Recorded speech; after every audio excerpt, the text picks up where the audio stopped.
Boa noite, graça e paz do Senhor Jesus. A graça e a paz do Senhor Jesus com todos e que o Espírito de Deus nos conduza no exame do texto de hoje, de Minuta da Fé 18, para que sejamos de fato edificados e respondamos a este texto, respondamos a essas reflexões curtas que temos a oportunidade de verificar a cada semana, de acordo com a proposta e o propósito do coração de Deus, pelo qual Ele nos envia esta palavra, nos dá essa oportunidade que temos tido e que temos aproveitado, eu aqui, vocês aí, me honrando com a sua presença e companhia na metade da noite das quartas-feiras.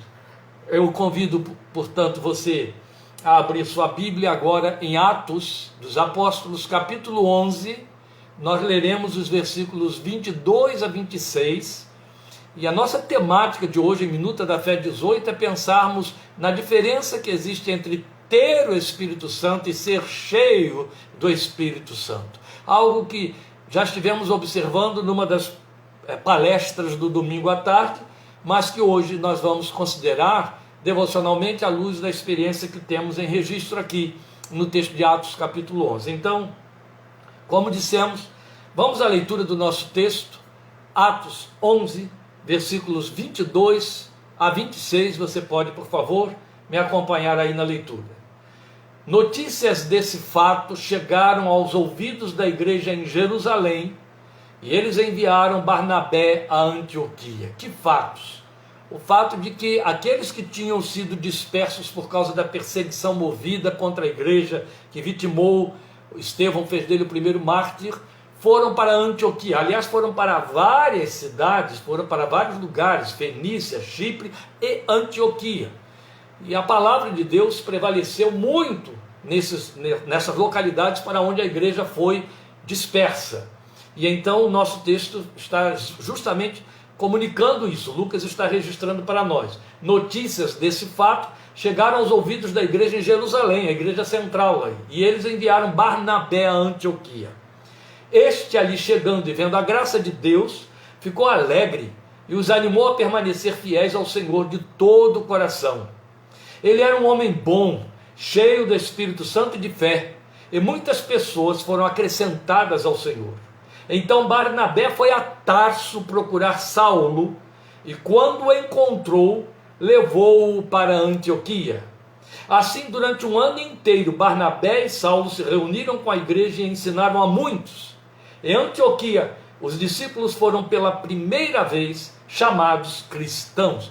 Quanto a este ponto, voltaremos a ele em outra minuta, mas há muitas riquezas de detalhes aqui que neste momento não poderemos gastar tempo com essas riquezas, porque temos aí um enfoque com o qual queremos nos ocupar. Mas eu não posso deixar de considerar aí para você o fato de que estas narrativas que temos no capítulo 11, falando dos começos da igreja, estão encobrindo aqui um número grande de anos, que Paulo inclusive relata para nós na sua carta aos Gálatas. Muitos anos já se passaram aí, desde o advento de Atos capítulo 2, desde a formação da igreja, e tanto que você vai ter o aparecimento de Barnabé. Ele surge lá no capítulo 4, você lembra bem que nós lemos antes de introduzir a história de Ananias e Safira, e depois ele vai aparecer aqui de novo, não é? Ele vai aparecer um pouquinho antes, do capítulo 9, e vai aparecer de novo aqui no capítulo 11, agora com riqueza de detalhes, que é onde a gente procura se deter. Então veja bem, o que fizemos semana passada? Nós tínhamos avaliado a influência da Dorcas da cidade de Jope na vida da igreja primitiva, e hoje então nós nos deparamos na sequência, porque agora a gente volta à sequência, né? Saltamos aí aquela situação que ocorrida antes, né, que foi lá a história de Cornélio, o encontro de Pedro com Cornélio, porque fizemos uma ligação para falar de oração entre o capítulo 9 e aquele trecho do capítulo 10. Agora a gente volta na sequência ao capítulo 11 e a gente se depara aí então com um personagem de grande distinção que deixou marcas indeléveis na vida dos primeiros discípulos. O nome dele é Barnabé. É assim que ele é passado para nós, né? Seu nome significa encorajador, ou filho da consolação, numa tradução mais literal do aramaico. E aí ele aparece em cerca de 10 episódios narrados por Lucas. É claro que estamos falando de Atos, mas é citado bem mais do que isso no próprio livro de Atos. A partir do capítulo 15 de Atos, a partir do capítulo 15, ele não aparece mais na história do livro. E então, estamos diante de um novo perfil que a minuta de hoje tem de necessariamente abordar. A passagem de Barnabé, ou José de Chipre, vamos lembrar que o nome dele era José, natural de Chipre, conforme a canção de Guilherme Kerr. Então, a passagem de Barnabé, pela vida da igreja principiante, é narrada em 7 capítulos dos 28 que compõem o livro. Mas veja interessante que é narrada em 1/4 da totalidade do livro, não é? Mas deixa marcante a sua passagem e o imprime na história da igreja como uma referência e um memorial. Ele deixou um nobre legado a contar do primeiro momento em que aparece lá no capítulo 4, versículo 36, onde o texto diz para nós que José, judeu convertido da cidade de Chipre, tendo uma propriedade, vendeu e deu o resultado da sua venda, colocou o resultado da sua venda nas mãos dos apóstolos. Foi isso que a gente leu lá e é isso que você lembra a respeito de Barnabé, o primeiro contato. Então é onde sabemos que ele recebe uma alcunha, naquele momento, que lhe cai como nome perfeito. Era somente José, mas os apóstolos o observavam, entusiasmaram-se com esse judeu novo crente em Jesus e lhe trocaram o nome. E a pergunta que fica é essa: trocaram mesmo? Não. Na verdade, deram-lhe um nome que só definia a ele e a nenhum dos outros possíveis muitos Josés que já houvesse por ali. Filho da consolação. Barnabé quer dizer exatamente isso, porque ele encorajava as pessoas. O apelido vira nome próprio. É como uma profissão, assim como aconteceu que Saulo virou Paulo, Cefas virou Pedro, por aí, uma profissão que define aquele que a executa. E é uma linda profissão, nobre, encorajador dos irmãos, encorajador. O texto que estamos lendo nos diz aí que ele animava os irmãos com muitas palavras, isso é muito rico, não é? Então é própria do caráter e missão do Espírito Santo de Deus. O Espírito Santo de Deus faz exatamente isso, encoraja, consola.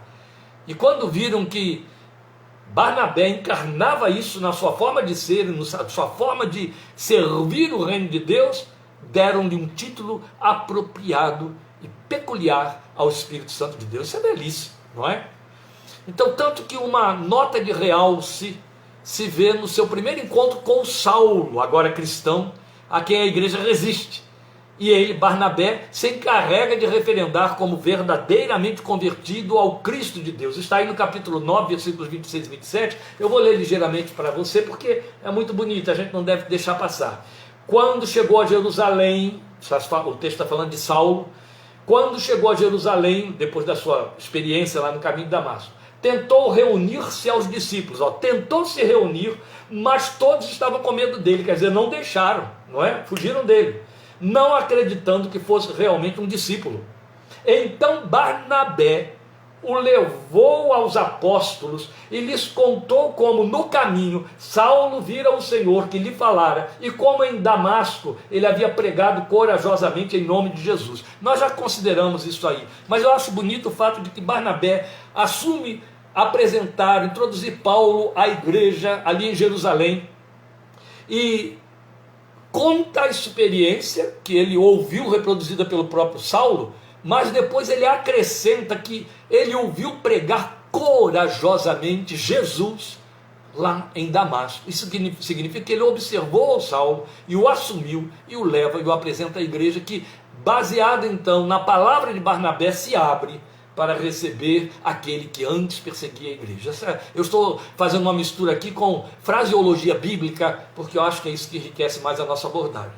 Mas Lucas nos abre as janelas da igreja de Jerusalém para nós vermos como ela via e em que alto conceito tinha Barnabé, quando narra sobre a decisão dos líderes de enviá-lo juntamente com Paulo a Antioquia, onde a graça de Deus estava sendo derramada sobre os gentios. É onde temos a linda narrativa aí de Atos 11, de 22 e 26, que lemos na introdução. Então é significativo que Lucas vai além do trabalho de reportar o que ocorre para registrar um parecer pessoal seu sobre esse personagem. É muito interessante.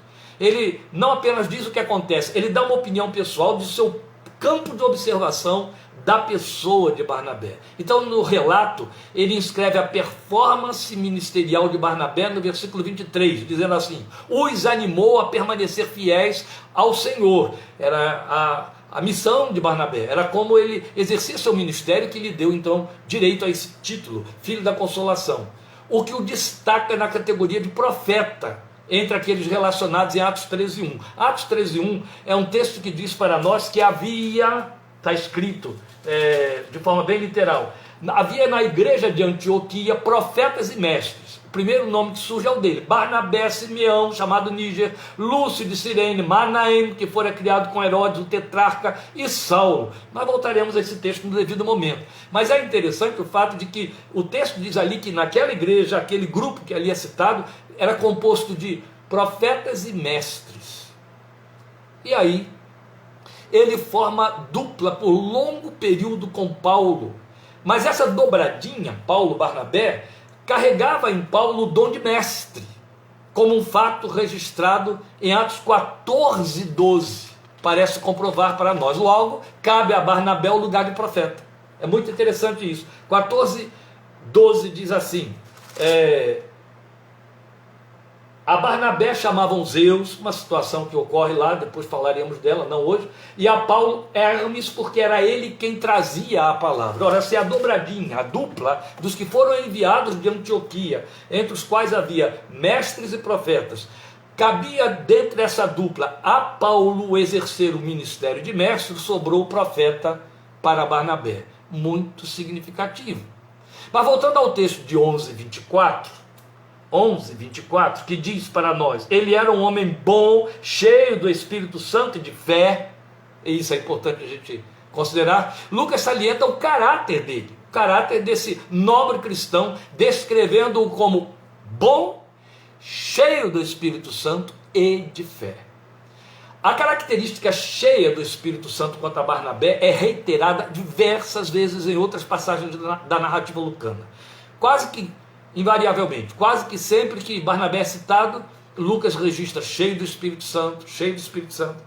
E creio ser ela o grande diferenciador que tornava possível que ao título encorajador ou filho da consolação, uma e outra diretamente ligadas ao Espírito Santo, como eu já disse, a bondade e a fé, também evidente, parecem surgir como uma decorrência inevitável do fato dele ser cheio do Espírito Santo. Não tem como pensar diferente.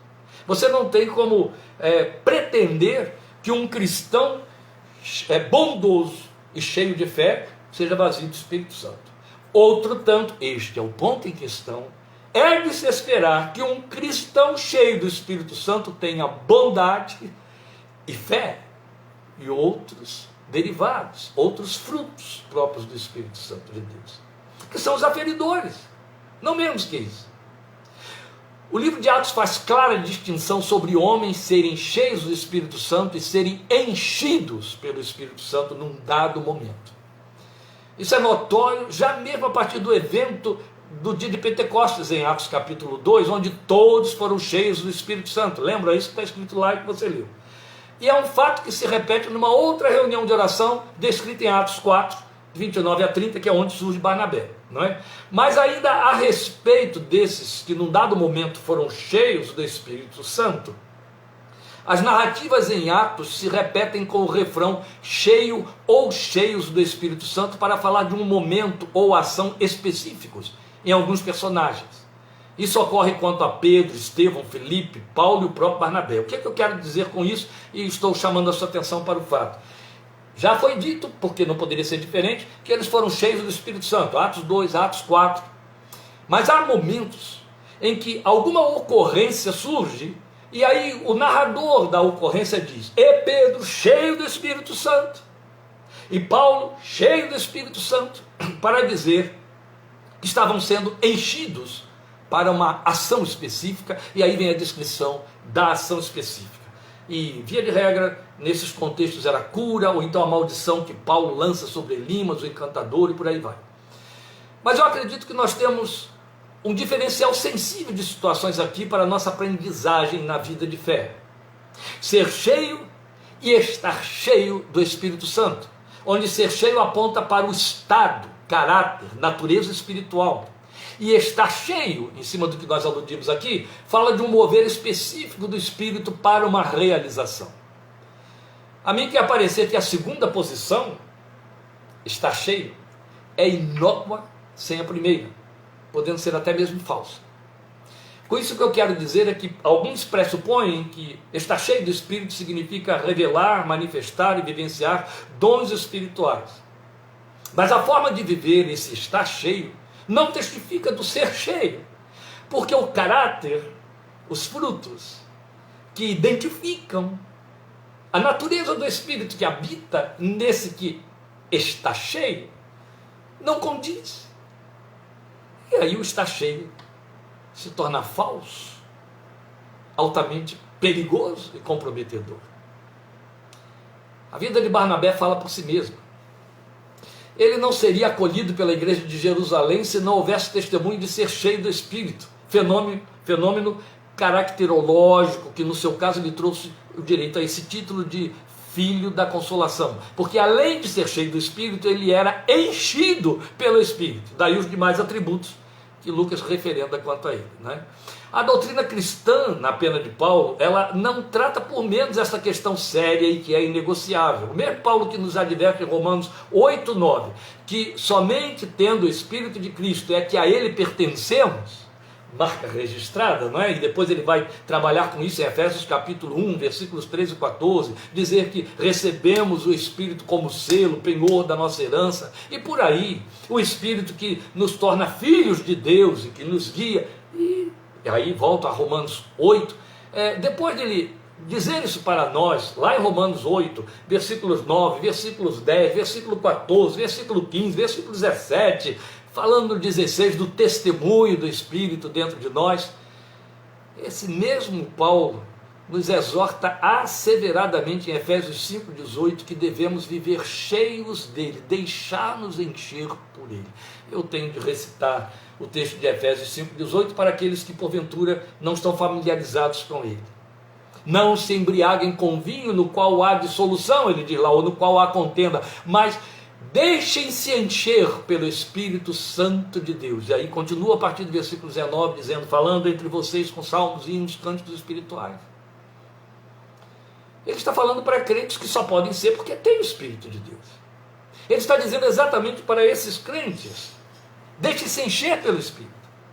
Em lugar de vocês estarem partindo para outras opções, em lugar de estar buscando algum tipo de efeito, deixe-se encher pelo Espírito e você vai ter o efeito da plenitude.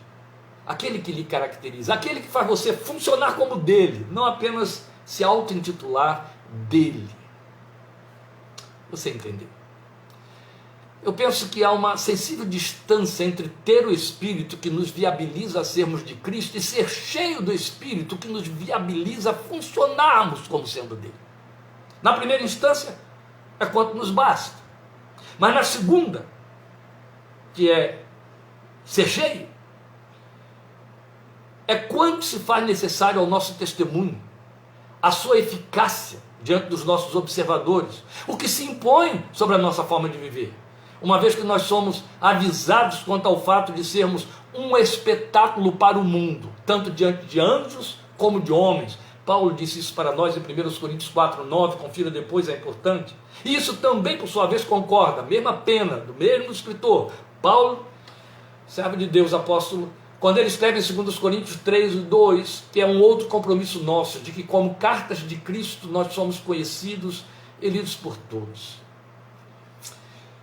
Meus amados irmãos, aí está um espaço, um lugar, uma identificação que não tem negociação, não tem desculpa, não tem paliativos, não tem argumentação, contra-argumentação, autodefesa. se nós temos a pretensão de nos entendermos discípulos e seguidores de Cristo na nossa geração, no nosso ambiente de trabalho, nas reuniões de trabalho que fazemos, à mesa do almoço, nos restaurantes onde vamos negociar, por detrás de um balcão, numa sala de aula, dentro da nossa casa, no trato com mulher, com filhos, com marido. Meus queridos, é fácil dizer: o Espírito de Deus dá testemunho dentro de mim de que eu sou filho de Deus. A Bíblia corre para dizer: tem gente do lado de fora de você te observando e lendo sua vida. E eles precisam ler se você é um filho da consolação. Eles precisam ler se de fato o que você diz que tem, você é. Eles precisam ler se de fato o Espírito que o torna crente em Cristo Jesus faz de você testemunho de Cristo Jesus. Aí é a forma de ser que vai fazer o diferencial. Quer eu me dê conta disso ou não, quer eu acho que aqueles que estão à minha volta são obtusos demais para ler alguma coisa na minha espiritualidade, a Bíblia diz que eles estão lendo. E é interessante a quanto isso extrapola, não fica só na dimensão do humano, mas em 1 Coríntios 4,9, Paulo diz que os anjos também nos observam. Eu acho que é muito significativo e pertinente, já que não só nós temos uma janela aberta no livro de Jó, para dizer que Deus fala conosco a respeito de nós, até diante de demônios, mas Salmo 91 diz que Deus dá ordens a nosso respeito aos seus anjos. Isso para concordar com Hebreus 1,14, que diz que esses anjos são espíritos ministradores enviados por Deus a favor dos que herdam a salvação. Deus dá ordem. É como se Deus tivesse uma pauta na sua agenda, onde de vez em quando ele cita, ou sei se posso dizer de vez em quando, eu estou sendo temerário em falar em de vez em quando. Ele cita você, ele cita a sua história, ele cita o seu momento. Há anjos, esses anjos têm nome, esses anjos têm lugar, entende? Quando a Bíblia diz espíritos ministradores, não está falando de seres desprovidos de inteligência e de personalidade, não. Eles não são pessoas nos termos em que nós somos, mas são personalidades reais. E Deus conversa com eles a meu respeito, a seu respeito, e a Bíblia diz que eles nos observam. Pedro chega a dizer textualmente que eles prestam muita atenção naquilo que nós falamos a respeito das nossas esperanças eternas. Olha que interessante, daí Paulo com tanta autoridade dizer: somos espetáculo para eles. E somos. É muito significativo. Eu estou falando de comprometimento, consciência espiritual de nossa maneira de viver o evangelho que abraçamos e que confessamos. Do contrário, a gente tem uma religiosidade política, está entendendo? Aquela que você suscita quando levanta uma bandeira de defesa de um candidato, coisa parecida, ou então quando você torce pelo seu time, você fica cheio de paixão. E para a fé, nada disso tem peso, tem verdade, tem validade. Não, tem que ser. Não é, sabe, aquele oba-oba de Jesus, ufania, sai pela rua, marcha, discute, grita verbete. Nada disso faz de você espetáculo a anjos e homens. Muito pelo contrário. No seu silêncio, no seu solilóquio aí, no seu cantinho, entende? Às vezes no derramar de suas lágrimas, até mesmo escorraçado por causa do seu testemunho, fazendo renúncias, não entrando nas propostas de corrupção e coisa parecida. Oh Deus, oh Deus, Ele nos chamou para ser. Quando Ele pôs o Espírito dele dentro de nós, Ele o fez para nos comprometer, porque Ele trabalha com esse meu comprometimento, esse seu comprometimento, meus queridos. É isso que nos faz de fato ser igrejas, e não os títulos que carregamos por conta de placa que temos à frente de templos. Não é isso, não é isso. Voltando a Barnabé, cujo ministério profético era encorajar, animar. É bom nós recordarmos que no decurso da narrativa de Lucas, ele aparece exercendo esse glorioso ministério. O texto diz assim: com muitas palavras encorajava os irmãos, mas as palavras decorreram do caráter de um crente que surgiu na história da igreja agindo, mais que falando, na condição de encorajador, desprendendo-se de bens materiais. Eu estou fazendo alusão àquele texto de Atos 4, 27, onde ele aparece pela primeira vez. Então, mais do que falando, ele agiu, ele fez, ele foi a favor de outros. Então, antes de falar-lhes qualquer ensino na forma de palavras, ele tomou posições, ele teve atitudes. E eis, a meu ver, a maior diferença entre ter o Espírito e ser cheio do Espírito. Entende? Eu penso ainda que não causa surpresa o fato de sermos informados aqui em Atos 11, 25 e 26, os dois últimos versículos que eu li do capítulo 11, que após passar um ano ensinando com Paulo em Antioquia, gente, um ano, 12 meses, 365 dias, se tanto, após passar um ano com Paulo ali ensinando em Antioquia, ocorreu que ali pela primeira vez surgiu o nome cristãos atribuído aos discípulos. Isso não é coisa pequena. Olha bem o detalhe, não foi em Jerusalém onde tudo começou de fato, e a igreja militava ali em Jerusalém já há alguns anos, como eu comecei dizendo. Bastou um ano em Antioquia, para que os observadores externos, os que nos leem como cartas de Cristo, como Paulo falou, os que nos veem como sendo um espetáculo, os observadores externos entenderam que aquela gente seguidora de Cristo era igual a ele, aquele a quem seguiam. A mim parece uma inevitabilidade, quando lemos que eram discípulos, os de Antioquia, de um homem com tal referência de vida.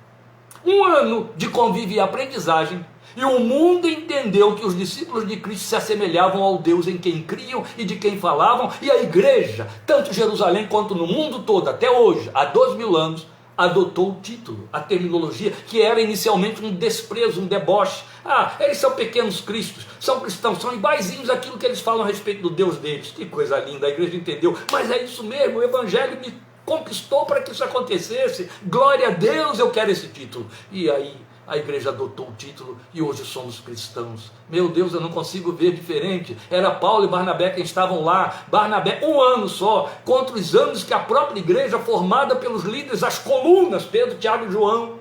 Entende? Um ano em Antioquia e o povo já começou a dizer, são cristãos, são iguais ao Deus a quem pregam. Oh, lindo, que coisa linda. Não tem tanta validade, não tem tanto a ver com a questão de a própria igreja ter dado a Barnabé esse título encorajador, filho da consolação, em outras palavras, filho do Espírito Santo, é igual a ele, faz a mesma coisa que ele faz. Oh Deus, isso é lindo, isso é mais do que legal. Se precisamos procurar frutos na vida cheia do Espírito, vista em Barnabé, nada pode se comparar a este. Barnabé figura para nós como aquela insubstituível Dorcas de Jope. Paulo se separou dele depois da segunda visita a Antioquia, mas faz menção dele em suas cartas anos afora, quase que em tom de nostalgia. Ele não é mais citado em Atos depois disso, mas a sua obra, através das igrejas que foram sendo formadas, se perpetuou na história da igreja primitiva. Quando eu vejo a grande diferença que Barnabé fez em Antioquia, eu penso que da mesma forma como seu testemunho granjeou-lhe a mudança de nome para um título que virou nome, eu penso que ele foi o principal instrumento de Deus para mudar o nome de todo um povo, que passou a marcar os crentes de todas as gerações. Cristãos, aqueles que se assemelham ao Deus a quem seguem. Este é o nosso desafio, meus queridos. Deus nunca pretendeu que isso acontecesse só com os crentes da primeira geração. Ele continua investindo, seu Espírito está aí em você para que isso continue acontecendo. A pergunta que cabe é, para terminar, tem sido assim conosco? Tem sido assim com você? Vamos levar isso para a nossa noite de descanso hoje em nossos corações. Vamos transformar isso em tema de nossa oração diante de nosso Deus. Quem sabe até de lágrimas. Deus te abençoe. Na próxima quarta-feira teremos Minuta 19, onde estaremos dando sequência aí no capítulo 11 de Atos dos Apóstolos. E eu lhe espero em nome de Jesus, domingo 17h30. Deus te abençoe e fortaleça. Muito obrigado por sua companhia e sua participação aqui conosco. Desde Aracaju até o sul deste país. Deus te abençoe. A paz de Cristo Jesus. Amém.